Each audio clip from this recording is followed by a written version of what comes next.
Le voleur de bicyclette a été écrit par Cesare Zavattini et Vittorio De Sica. Ces deux artistes ont joué un rôle essentiel dans la création du néoréalisme italien. Leur collaboration a donné naissance à un film qui repousse les limites traditionnelles de la narration cinématographique. Le néoréalisme italien était un mouvement qui cherchait à représenter la réalité sociale de l'Italie d'après-guerre à travers des histoires authentiques et des personnages ordinaires.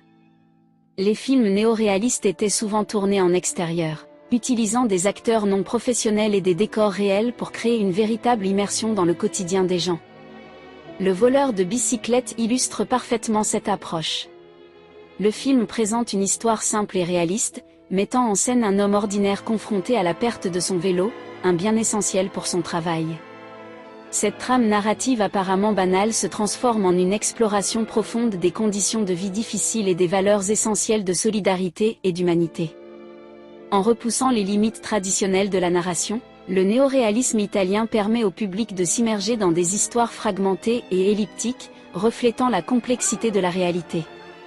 Cela donne aux spectateurs la possibilité de combler les blancs et de ressentir une plus grande connexion émotionnelle avec les personnages et l'histoire. Ainsi, le voleur de bicyclette incarne véritablement l'essence du néoréalisme italien en créant un nouveau type de récit qui comprend l'elliptique et l'inorganisé. Le film remet en question les conventions narratives traditionnelles et donne une voix aux anecdotes de la vie quotidienne souvent négligées. Cette approche unique du cinéma a eu un impact majeur sur le paysage cinématographique mondial, influençant de nombreux cinéastes dans les décennies suivantes. De la série Culture Cinéma, capsule réalisée par Kamel Bellil, enseignant de cinéma et photographie.